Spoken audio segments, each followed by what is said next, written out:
മാൻകുട്ടിയുടെയും മന്ത്രവാദിയുടെയും കഥ കേട്ടാലോ? ഒരു കൊടുങ്കാട്ടിൽ ഒരു മന്ത്രവാദി ജീവിച്ചിരുന്നു. കാകനികൾ മാത്രമായിരുന്നു ആഹാരം. ഒരു നാൾ എവിടെ നിന്നോ ഒരു മാൻകുട്ടി അലഞ്ഞു തിരിഞ്ഞ് മന്ത്രവാദിയുടെ ഗുഹയിലെത്തി.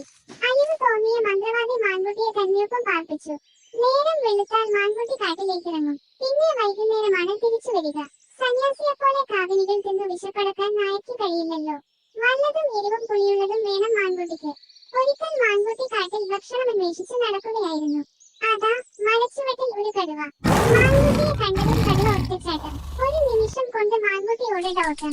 മാൻകുട്ടി ചെന്നു നിന്നത് മന്ത്രവാദിയുടെ ഗുഹക്കകത്താണ്. എന്താ, എന്തു പറ്റി?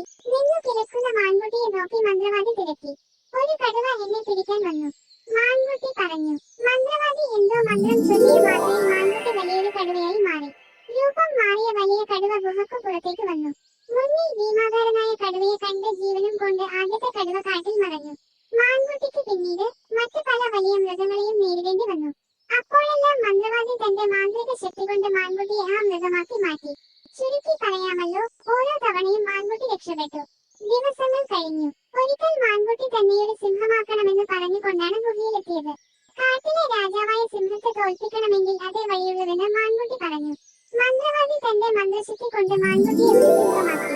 ഇനി തനിക്ക് ആ രൂപം മതിയെന്ന് മാൻകുട്ടി തീരുമാനിച്ചു. മറ്റൊരു മൃഗത്തെയും ഭയപ്പെടേണ്ടല്ലോ. സിംഹം പുറത്തൊന്നും പോകാതെ ആ ഗുഹയിൽ കഴിഞ്ഞുകൂടി. കുറച്ചു കഴിഞ്ഞപ്പോൾ സിംഹത്തിന് വിശക്കാൻ തുടങ്ങി.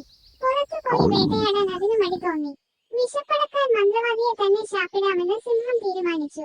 മന്ത്രവാദി പുറത്തുപോയി മടങ്ങി വന്നപ്പോൾ അതാ സിംഹം ആക്രമിക്കാൻ തയ്യാറായി നിൽക്കുന്നു. അത് മന്ത്രവാദിയുടെ നേരെ ചാടി വീണു. ഒരു ക്ഷണം മന്ത്രവാദി മന്ത്രം ചൊല്ലി. അതോടെ സിംഹം പഴയ മാൻകുട്ടിയായി.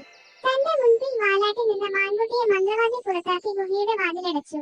ഗുണപാഠം: വന്ന വഴി മറന്ന് അഹങ്കരിക്കരുത്. അഹങ്കരിച്ചാൽ ഉള്ളത് കൂടി നഷ്ടമാകും.